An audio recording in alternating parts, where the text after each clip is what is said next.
Okay, students, can someone please check whether the live stream is working fine or not? So, for example, I am going to share it with Avinash.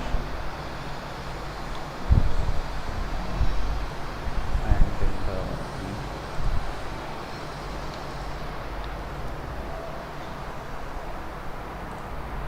okay, yes, I guess it is working now, and this is CSOE.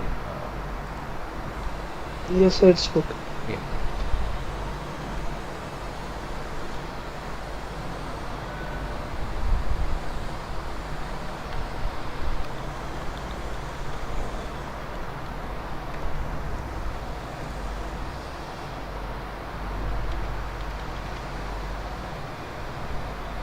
Okay, so I hope my oh, I haven't shared my screen, right, in the Google Meet.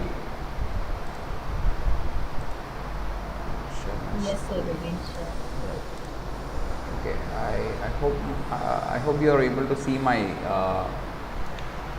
presentation now, correct? See the presentation. Are you able to see the presentation? Yes. Students, in the Google Meet, are you able to see the presentation? Yes, sir. Okay, sure. Thank you.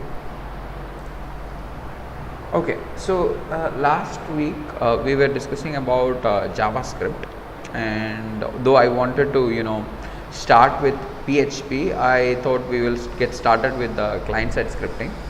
And so JavaScript is used to modify your HTML page, okay, based on when the user does something or based on some input. The JavaScript will allow you to modify a part of the page without actually having to reload the entire page.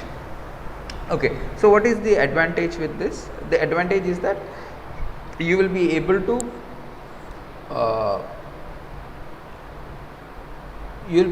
quickly show additional elements or new things in your page without having to actually send requests to the server. All right, now, and then we had taken a look at the basic syntax of JavaScript and how we will use JavaScript with respect to with an HTML page.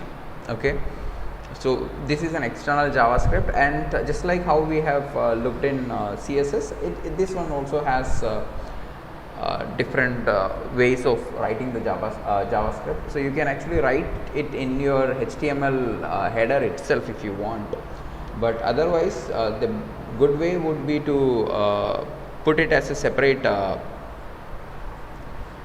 file, okay, separate JavaScript file.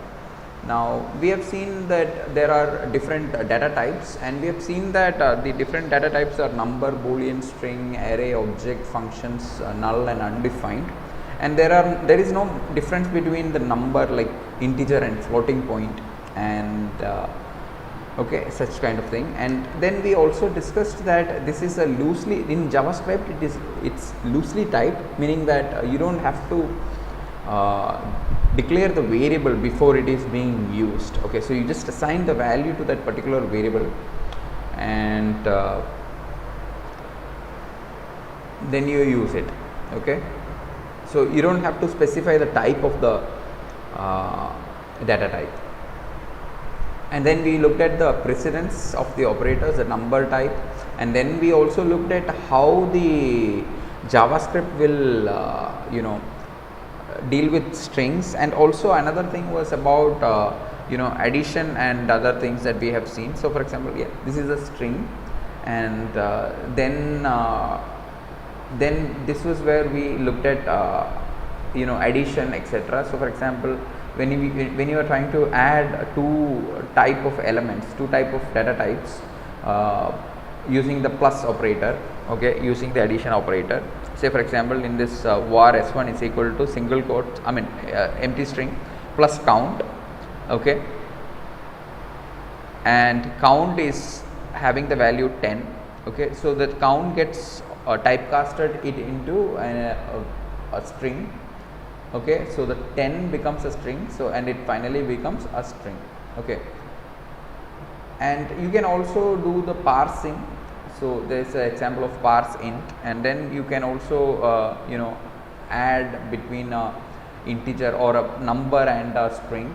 Okay, and you can also try to parse the particular float value, but then in this particular example we have booyah, which is not having any number in that, right? So you have and then we have looked at the indexes and how to find out the letter or the character at a particular index. So s of 0 is s is a string, and s dot caret of 0 will give us the first character, and s of 0 also will give us the first character. Okay, and s dot length will give us the total length of the string. So here also, just like in C programming language, we have the index starting from 0 to n minus 1. Okay, then we have looked at the comments, then the for loop in JavaScript. Okay, so it's also the same thing like in Java and C. Okay, for initialization, condition and update, then you have the statements. Okay, so an example is var sum is equal to 0, then for var I is equal to 0 to I less than 100, I plus plus sum is equal to sum plus I. Okay, summation of the first 99 numbers, and then you have another program here. So here we have var s1 is equal to hello, var s2, then we are just going to do the addition here. Okay, so s2 plus is equal to, so s2 is equal to s2 plus, so s2 is an empty string, and s1 is s1 of I. Okay, and it is 0, so it becomes h, and then again s1 of I, so you have h. Okay, and then finally you will have the value as HHEELLLOO. Okay, so that's how this will be evaluated. I hope this is not a difficult thing for you to understand, right? This is simple programming syntax, and this is a very simple for loop that we have similar to in Java or in C and C++ as well.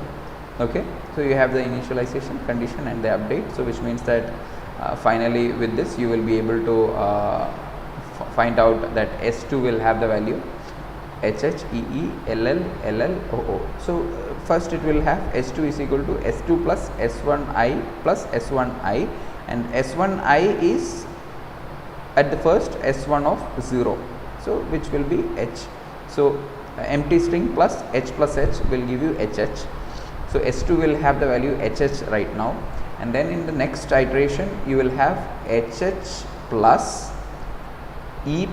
E, right? So you will have HHEE, and then you will have HHEE plus L.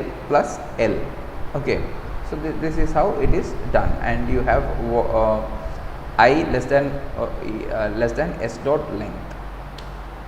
Okay, then you have math operations can be done in the using the JavaScript. Okay, so you have variable random 1 to 10, math.floor, math.random into 10 plus 1. Okay, and you have var3 is equal to math.floor, math.py. So it's just that we know that you can have multiple math functions, and you can use it just like how you would be using it in Python and how you would be using it in C, etc., and you will be able to assign the final computed value to the variables. Okay, then you have the logical operators. So this is where we stopped last time.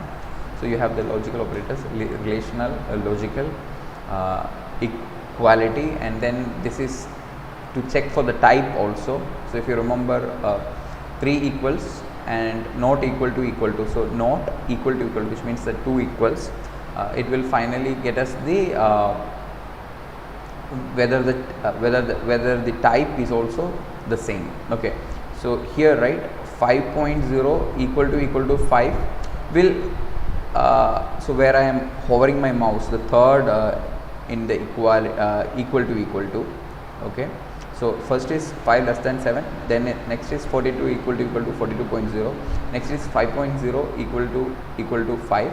So 5.0 equal to 5 will evaluate to be true, but if you put 5.0 equal to 5, then it evaluates to be false, because you are comparing a string with a number. But if you are comparing a 5.0 which is in string equal to 5, then it will automatically do the typecasting and will tell you whether the number is, whether the value is equal. And if you use one more equal to, it will check the type also. Okay, so then you have the boolean type. So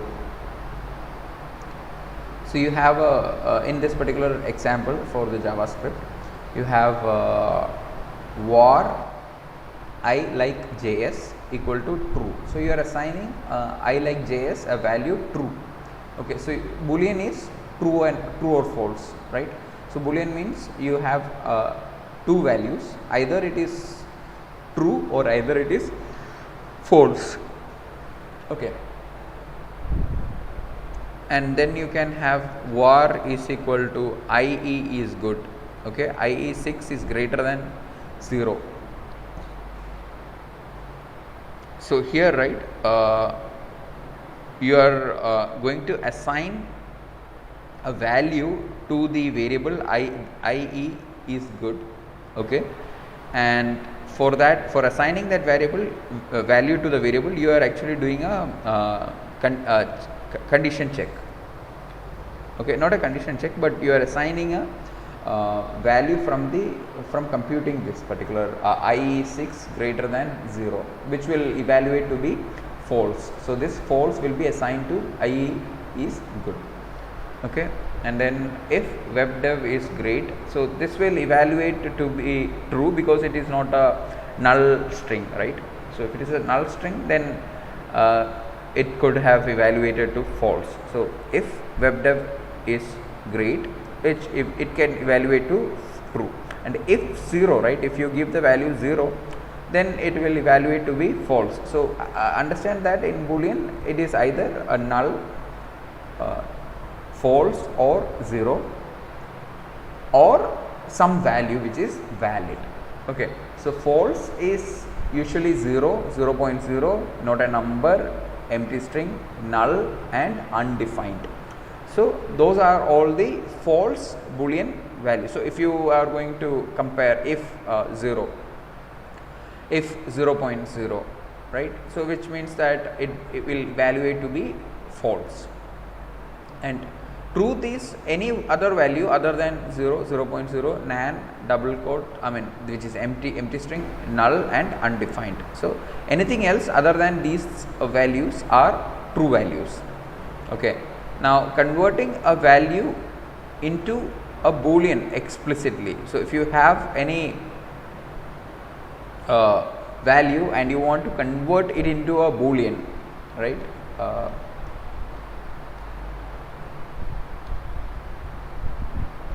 just checking for something. No issues. Yeah.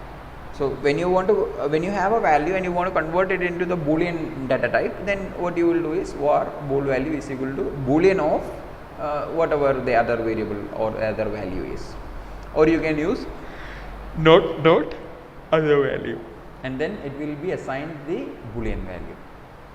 Okay, so then you have if else statement. So we have already seen that there is different loops, strings, numbers, okay, so variables and types, loosely typed, and then you have the number type, string type. Then we learned about a little bit more about the strings, and then how does addition with string and integer and things like that work. Okay, and then we looked at the comments, then we looked at the for loop, then we looked at the math object, then the logical operators and the boolean type, and then we also have if else statements in JavaScript, just like how we have it in Java or in C and C++. So it is if condition, then curly braces, and in that curly braces or in that block you will have the statements, and you have else if condition and then the statements. Okay, which is again the statements are within the curly braces, and then you have else and then statement. So you have if, else if and else. Okay, So this is how we will write a simple if else statement. So this is very similar to your Java or C++ and C. Okay, and JavaScript allows almost anything as a condition. Okay, so anything can be put there as a condition using in JavaScript. Okay, and then you have while loops and do while loops.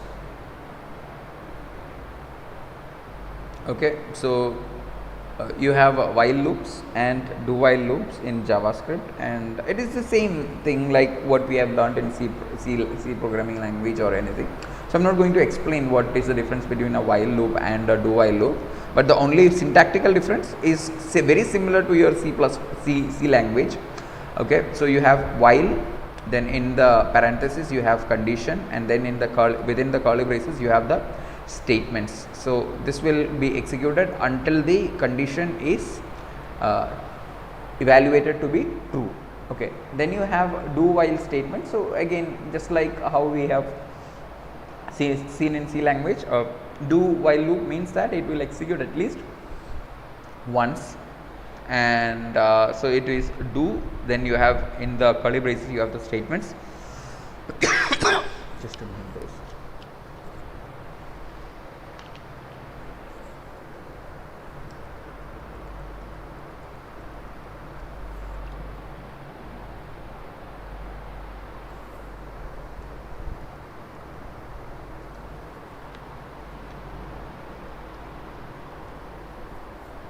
Okay,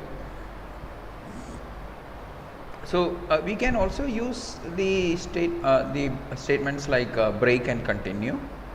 Okay, the keywords, but and they behave the same way as in C or Java.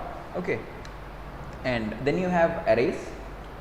So you can define the array like this: var name equal to empty square brackets. So this is a declaration for an array called the name, or you can pre-fill it with some values. So var name is equal to in square brackets value, and how many ever values you want. Okay, and then you can use name index. So name is the name of the array that we have created over here, pre-filled array. Okay, so you can actually use name of index. Okay, and using name of index you can assign the value to the particular index. Okay, so you can either initialize it using empty square brackets or with the pre-filled values. Another example here is just a second.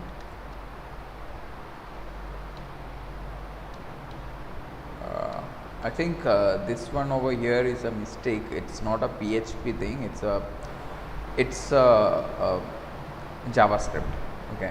So over here we have in the previous slides everything we have seen that wherever we have JavaScript or CSS, it is mentioned as JS, and as whenever there is CSS, it's mentioned as CSS, and whenever we have HTML, it is mentioned as HTML. Okay, so I don't think this is actually PHP. This should be JavaScript. Okay, anyway, so var ducks, you have Huey, Dewey, Louis. Okay, and var stooges, okay, you have it as empty. So stooges load length would be 0 at the start. Okay, and then you're going to assign it some values. So stooges of 0 is Larry, and stooges of 1 you're going to assign Moe, and stooges of 4 you're going to assign Curly, and stooges of 4 you're going to assign Shem again. Okay, so the number of elements, right, will become when var of stooges is declare at first. When you have var of stooges is equal to empty square brackets, then the stooges dot length, right, the array length would be 0. and when you assign one value at the first index, which is stooges of 0 is equal to Larry, you are assigning the string to stooges of 0, just like how you had war of ducks, Huey, right? So ducks of 0 would be Huey, and here stooges of 0 would be Larry. So then the length of the stooges would be 1, and then you have stooges of 1 is assigned the value Moi. So then it becomes 0 and 1, and then the length becomes 2. That means the total number of values that are assigned, that are available in the array, will be 2. Okay, and then you have stooges of 4. So which means, let us look at the indexes: 0, 1, 2, 3, 4. So you are going to assign it as the 5th location. Okay, so stooges of 4 is equal to curly, and then when you look at the length of stooges, that is stooges dot length, you will get the value to be 5. And then you have stooges of 4 is equal to Shem, which means that 0, 1, 2, 3, 4, you are going to assign the same place at stooges of 4 at the index 5, 4th index, or 5th index at 4. Okay, at number 4, 5th index, you are going to you had already assigned the value curly, and you are going to replace curly with Shem. Okay, so there are two ways we can initialize the an array. You can have it as an empty array, or you can pre-fill it with the values, or you can actually have an empty array and then, or pre-fill the array, and then you can use the index to assign the value. Okay, and the length property, right, will grow as needed when the elements are added. So when as you add more elements, the length of this array will increase. So you have a variable A with Steph and Jason, and A dot push Brian, A dot unshift Kelly. Okay, so you have a variable A with two values, Steph and Jason. Okay, and A dot push, you know that it is like in a stack. Okay, so Steph, Jason and Brian gets pushed at the end, and then you have A dot unshift. So let's take a look at what is unshift.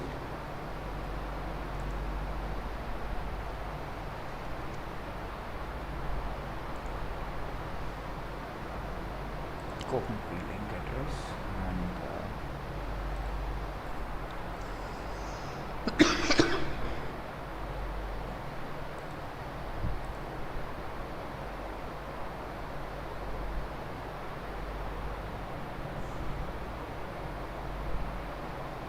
so unshift method adds new elements to the beginning of an array. So if you want to add any elements at the beginning of the array, then you can use the function called unshift. So here we have a try it yourself with which has an inline CSS, I mean inline JavaScript. Okay, so here we have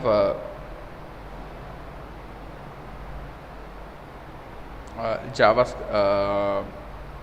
Okay, so here is the script part. Okay, this is the script part, and it has constant fruits is equal to banana, orange, apple, mango. That's one statement, correct? And then you have the next statement, which is fruits dot unshift lemon, pineapple. Okay, and then you have document dot get element by ID demo. So you have an ID assigned to a particular element called demo. So you have document dot get element by ID demo dot inner HTML is equal to fruits. So you're going to assign whatever element which has the ID demo, its inner HTML is going to be assigned the value of fruits. Okay, Now let us take a look at the HTML code. So you have HTML body, then you have h1, h2, and then p, and then PID. Okay, so here you have h1 JavaScript arrays, then h2 the unshift method. So those are all HTML, correct? And then you have a paragraph, unshift adds new items to the beginning of an array. Okay, and then you have p of id is equal to demo, and you can see that it has printed lemon, pineapple, banana, orange, apple, and mango. And how has it actually printed it? It has actually printed it by evaluating the script that is mentioned over here. Okay, so you can see that it has actually done it programmatically, and you had an array with some 4 values, and then you added 2 more elements to it at the front using the function unshift. So you have unshift, then you have a.pop, then you have a.shift. So here, right, when you have Yes, sir. yes, Sir, I have a doubt in the previous example. yeah, please. In that we have given it Over as here, right? constant, right? Yes, sir. In this one, Yeah, right, we have given it as constant truths, right, sir? right. So if we give it as constant, we can't change the values. That right, is true. sir? Okay, that's a good question. Constant Java script arrays.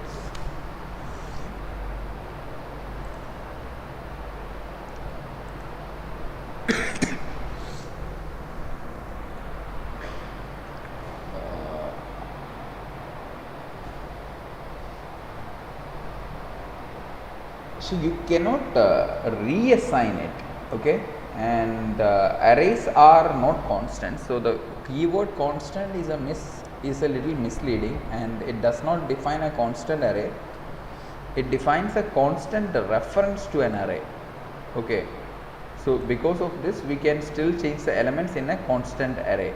So so in this particular example, right, it says that you cannot do this kind of a reassignment that we have seen over here. So if I run it, right, it will give me an error. So over here, when I am trying to reassign the value, it has given me the error. And let me see. Okay, so this is a try catch statement, and the error is printed only in the catch statement. Okay, and over here we have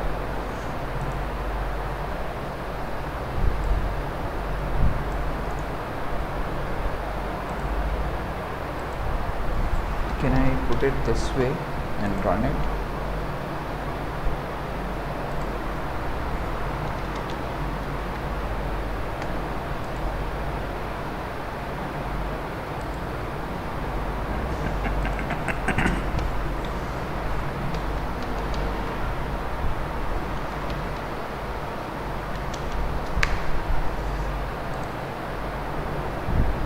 Okay, so you can see that when I have changed, so earlier you had the code to be like this, where you were reassigning an entire array. Okay, so over here in the JavaScript constant, I just searched on W3 schools. Okay, and it says that the constant keyword with the array, right, it just means that the array is not a constant, but it means that we are mentioning a constant reference to an array, and you will be able to change the elements of the array using the functions, but you cannot do a full reassignment. Okay, so Yes, I got it, sir. yeah, and even this will not work, where you have a constant cars and then you are trying to assign it some values. So but then can I try it this way? Like for example, we have constant cars, okay, Yes, sir. In this one, we have given cars as a just as a variable, right, sir? Not Correct. as Correct. So my question is, can I do it this way? Would it okay, so if I have it this way, right, then it will get me an error, most probably, because wait,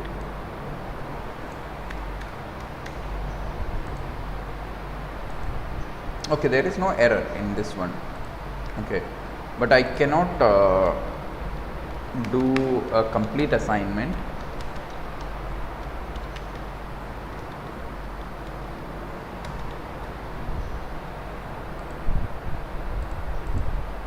I don't know what is happening. Fresh type error.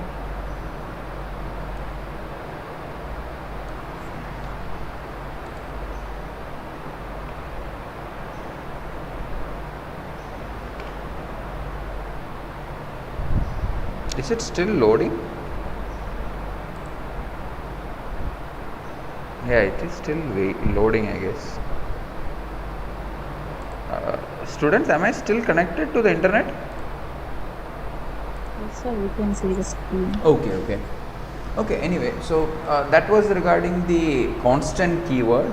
Okay, so I think I had mentioned to you a few days back when we started with JavaScript that although JavaScript is a very powerful client-side scripting language, etc., until and unless you are very sure about what each line does, right, you may actually end up with a totally erroneous program, which means that it will be very hard for you to actually go and debug the program as well, okay, because in essence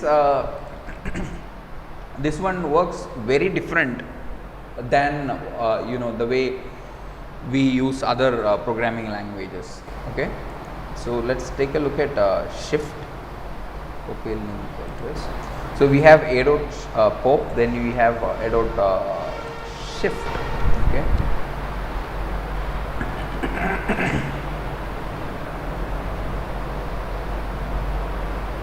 So shift remove the first element of the array, okay, removes the first element, changes the original array, and method returns a shifted element.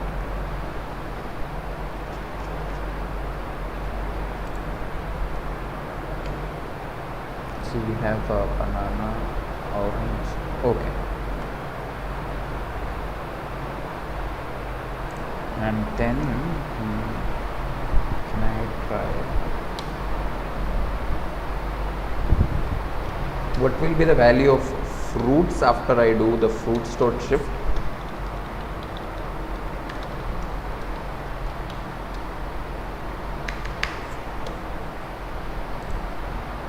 Yeah, so it has actually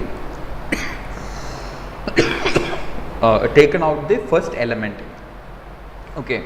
So shift and unshift, you can use it to take the first element outside the array, and you can use pop and push and pop to add to the last element at the end and remove from the end.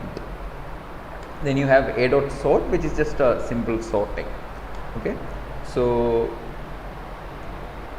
you can actually use an array is also a simple list, or you can use it as a queue, or you can use it as a stack as well, and then you have multiple methods associated with the array, like concatenate, join, pop, push, reverse, shift, slice, sort, splice, okay, toString, and unshift. Okay, over here I think you guys already know about slicing and splicing, right?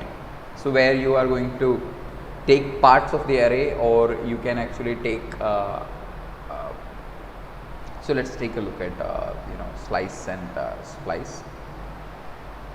So those students who may have done a bit of Python may know what I am trying to say, okay.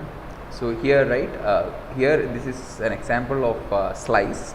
So you have an array called fruits, which contains banana, orange, lemon, apple and mango. So fruits slice of 1 to 3, right? It will get you the value banana, orange and lemon, I believe. Oh, it give you orange and lemon, but because it is starting from 0, 1, 2 and 3. Okay, it will not include the one at the third index, okay, as in the index 3. So it will take from the first one, then the second one, and then it will not take the third one. Okay, so this is also similar to how we do list in Python. So those students who may have done a bit of Python will know what this is exactly the same slicing that happens. And then you have a splice.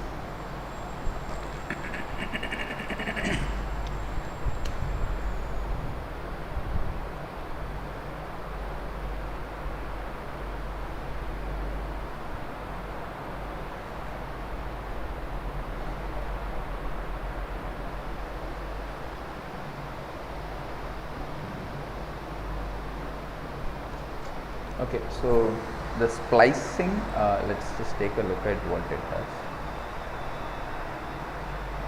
So here you have an array called fruits, which has banana, orange, apple and mango, and then you are going to splice it, okay, at location 2, okay, and you're going to add lemon and kiwi, okay. So here there are 4 parameters, 2, 0, lemon and kiwi, okay. So index, then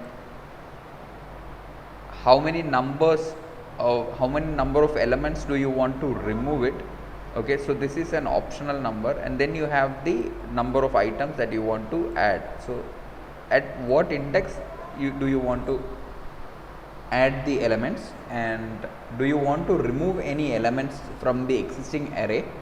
If so, how many elements do you want to remove? In our case, we have done it as banana, orange, apple, mango and fruits dot splice 2, 0. So we want to add at the second index. So 0, 1, okay, 2 and 3.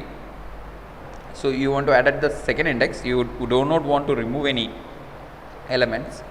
So finally you will have banana, orange, then lemon, kiwi, apple and mango. So let us try by removing one element, okay. So when I am going to run it by removing one element, right, I am assuming that the apple must get deleted, okay.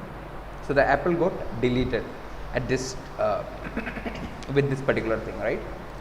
And if I do 2, then both apple and mango will get deleted, okay. So this is what you call as splicing. And here we have constant fruits, banana, orange, apple, mango and kiwi, and we have done fruits dot splice 2, 2. But understand one thing, that we are not giving it any new values. We are just given it the index and how many elements we want to remove, okay. So we are mentioning 0, 1, 2. So apple and mango has to be deleted is what this particular thing says. So you will have banana, orange and kiwi, okay. So let's try that. So yeah, banana, orange and kiwi will be your final answers for this particular thing, okay. Wow. Okay, so you have concatenate, join, pop, push, reverse, shift, slice, sort, splice, toString and unshift. So these are all the different array methods that you have. Let's just take a look at this particular link as well. So JavaScript array reference, okay. So you can have So an array is the same thing that we have already known, and so in this particular link, right, you have more methods that are mentioned, more than what you have seen in this particular slide. So you have concatenate, copy within, entries, okay, every, fill, filter, find index, for each, from, includes, index of, is array, join, keys, last index of, map, pop, push, reduce, write, reverse, shift, slice, sum, sort, splice. So you can see that there are a lot of methods that are available with arrays itself. So you should actually try and do different things with your with the different functions and everything that are available. So whenever you want to add, do a new thing and you do not know whether an existing function is already there or not, you should look up the documentation. Okay, so whatever we have looked at over here is the documentation. So of course I had closed it. Okay, so this is the array JavaScript array reference, not documentation. So you can take a look at the documentation and you will get a better idea about what are the other available methods. So here is an example. So this is very similar to how we would be using it with Python. Okay, so you have a string variable s, the quick brown fox, and then you have a variable a which is assigned the value s dot split, and then you have a space given in the double quotes. Okay, which means that you are going to split this particular string, okay, by spaces. Say for example, let me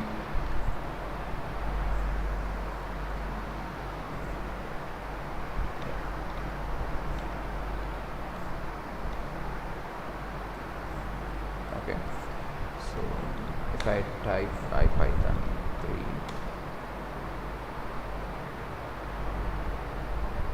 okay, so I'm going to write, I'm just writing in my Python interpreter because I just wanted to show you that it is pretty much the same thing that is happening with some change in syntax, right?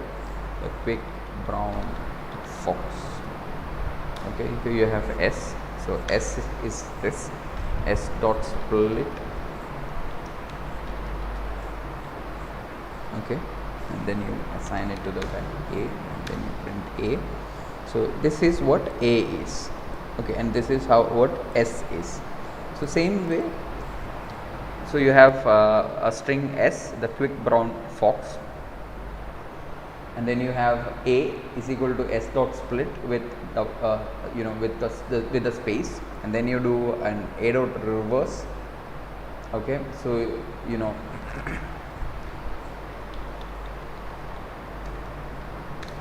okay, so it reversed the entire array and stored it in place. Okay, and then you have s is equal to a dot join. So okay, a dot I think I'm not sure whether this would work in this way. Yeah, oh, this cannot work this way, so it has to work in this way in Python. Okay, so if you are going to do it with Python, then you will be writing this particular code with like this, because it is a string which has the function join, okay, which has the method join, and you are passing the list of the elements. So over here it is a dot join exclamation mark. So you are creating another string s, or you are going to create a string called s which has the value a dot join exclamation mark. So the idea is that the array had fox, brown, quick and the after reversing it, and now you are going to all join it using fox exclamation, brown exclamation, quick exclamation, the. Okay, so split breaks apart a string into an array using a delimiter. So here the space is used as a delimiter. So the delimiters can be anything, okay. It can be space, it can be backslash t, it can be full stop, it can be backslash n, or anything, okay. And the join merges an array into a single string, placing a delimiter between them, okay. Say if I wanted to if I wanted the final string to be like this, right, with spaces, then I could have done it this way. And if I do not want any spaces in between the values after joining, then I can do it without spaces also, and then I will have the value as fox, brown, quick, the without spaces. Okay, I mean that's just a example that I showed in Python, and this is exactly this is an example for JavaScript, and I just wanted to tell you that with very minimal changes in the syntax of Python and JavaScript, it's kind of doing the same thing, okay. But the way the place where this works and the place where the Python code will work are at two different places, okay. So then you have functions. You can define a function with the keyword function and the function name, okay, and then within the curly braces you will put a number of statements which are all delimited by statement terminator, which is the semicolon. So you have statement 1, statement 2, statement 3, and so on. I guess, are we running out of time? I think just 2 more minutes left, right? Yeah. So you have multiple statements in, and so this is also very similar to how we have defined functions in just a minute, guys. I guess video capture. Just moving my yeah. Okay, because my video was actually blocking part of your slide.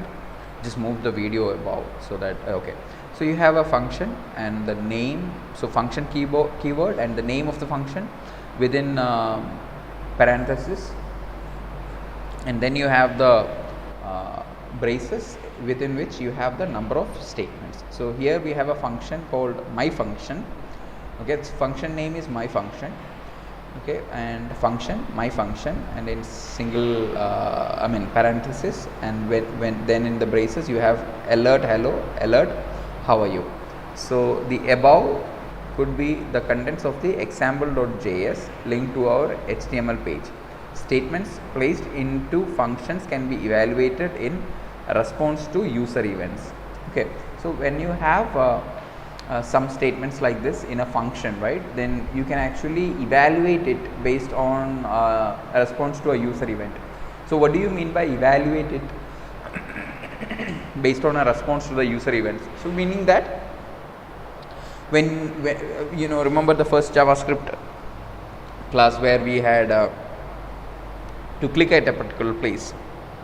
When you clicked at a particular place, the text in the web page changed, okay.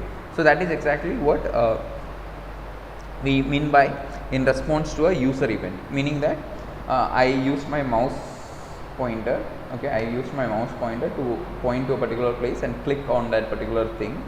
So when the page loaded, I clicked on that page, and when I clicked, something has to be done, okay. So I can assign it that particular actions to be the function that I want. So whenever I click, I will execute that function in JavaScript, okay. So then you have special values, null and undefined. So you have a variable ned which is assigned the value null, okay, and then you have another variable Benson which has the value 9. Then you have another variable Caroline which is just a declared variable, okay, which this has no value has been assigned to the variable Caroline, okay. And so var Caroline has not been assigned any value, which means that it is undefined. So we have looked at the different kind of values that are there in JavaScript, and in the example var Caroline is an undefined value. So you must understand that there is a difference between undefined and null value. Okay, so undefined has not been declared and does not exist. Okay, null exists but was specifically assigned an empty or null value. Okay, so here we have an example for an event driven program. So here the user interacts with a page. There is a button called click me, and when the user clicks on a particular button, right, a particular event will occur. Okay, so an event will occur, and a piece of JavaScript code runs in response to this particular event. So whenever a particular button was clicked, that's an event, and when that event happens, a piece of JavaScript code will work. So we have a function called my event over here. Okay, so the function my event will get invoked, and then the page's appearance is updated or modified in some way as a result. So that is what you mean by event driven programming. So JavaScript has no main, and they respond to the user actions called events. Event driven programming, writing programs driven by user event. Okay, so here we have an example.